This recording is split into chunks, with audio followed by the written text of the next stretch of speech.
Assalamualaikum warahmatullahi wabarakatuh. Berikut adalah salah satu kisah dari subscriber Kisah Karomah Wali atau KKW Channel. Pada suatu kesempatan, sowan ke salah seorang kiai yang kebetulan dulu mengajar saya. Beliau menyampaikan sebuah pesan sebagai berikut. Malam ya'raful wusul, haroma anil wusul.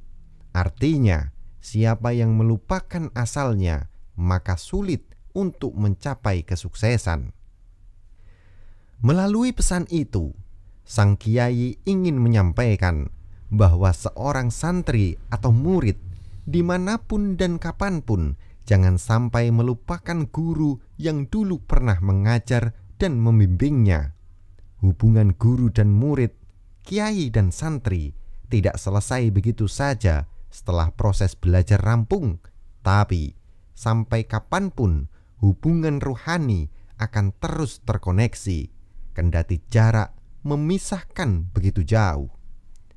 Jangan sampai guru yang dulu pernah mengajarnya hanya karena alasan sudah selesai dari interaksi belajar dilupakan begitu saja. Dalam literatur pesantren, keberkahan menjadi taruhannya. Jika murid sudah tidak lagi ingat terhadap sang guru, keberkahan bisa berkurang atau bahkan tidak berkahi atau tidak berkah hidupnya. Ibarat kacang yang lupa pada kulitnya, padahal kacang akan terbentuk menjadi kacang dalam sebuah kulit yang membungkusnya sampai menjadi betul-betul kacang yang bisa dinikmati banyak orang. Tapi kacangnya yang bisa dimakan, sementara kulit dibuang dan menjadi sampah.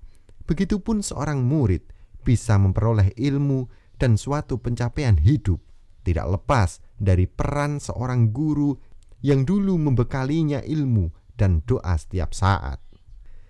Dalam tradisi pesantren, salah satu upaya untuk menjaga dan memperkuat hubungan kiai dan santri adalah dengan sowan. Sowan merupakan tradisi bersilaturahmi kepada kiai. Meski seorang santri sudah tidak lagi di pesantren, ia akan tetap menjaga dan memperkuat hubungan dengan kiainya dengan tradisi sowan tersebut. Mengenai hubungan guru dengan seorang murid, Imam Al-Ghazali menjelaskan, seorang murid harus memiliki sosok syekh dan guru yang diikuti dan menuntunnya ke jalan yang benar. Jalan agama begitu terjal, sementara begitu banyak jalan-jalan setan. Barang siapa yang tidak memiliki guru, maka setan akan menyesatkan jalannya. Seperti orang yang melewati sebuah pedalaman berbahaya tanpa pemandu, maka akan sangat mengancam keselamatannya. Orang yang tanpa guru, laksana pohon yang tumbuh tanpa diurus, dalam waktu dekat akan mati. Andaipun pohon itu hidup dalam waktu yang lama, tidak akan berbuah. Penjaga murid adalah gurunya, berpeganglah kepadanya. Ihya Ulumuddin Juz 1 halaman 98. Dari pesan Al-Ghazali di atas, setidaknya kita bisa mengambil 2 poin penting terkait hubungan seorang guru dan murid. Pertama, guru adalah petunjuk jalan bagi murid, ibarat orang yang sedang menjelajah hutan rimba yang baru saja dijejakinya. Tanpa petunjuk, sangat mungkin tersesat, bahkan nyawa bisa menjadi taruhannya. Syekh Ahmad Ali Al-Rifai yang wafat pada tahun 1182 Masehi, salah seorang ulama Syafi'iyah pembentuk tarekat Ar-Rafaiyah, berpesan, barang siapa yang tidak mempunyai guru, maka gurunya adalah setan. Kedua, guru merupakan orang yang merawat si murid.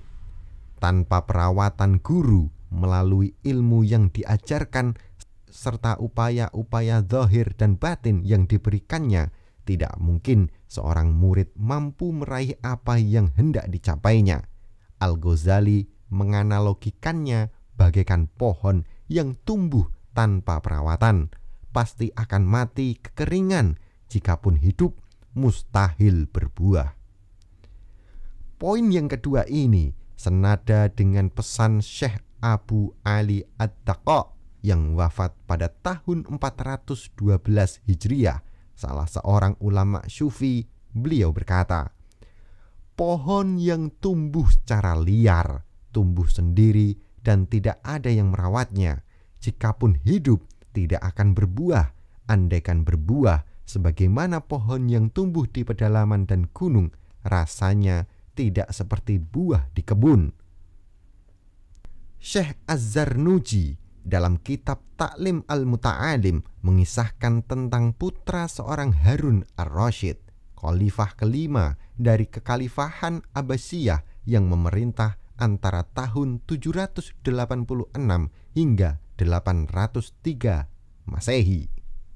Suatu ketika, Harun Ar-Rasyid menyuruh putranya untuk berguru kepada Imam Al-Asmu'i yang wafat pada tahun 831 Masehi. Pada suatu kesempatan, sang khalifah melihat putranya sedang membantu mengucurkan air dari wadah untuk wudhu gurunya. Melihat kejadian itu, sang khalifah menegur Imam Al-Asmu'i. Saya meminta Anda untuk mendidik putra saya. Mengapa engkau tidak menyuruhnya untuk mengucurkan dengan tangannya saja, bukan melalui wadah?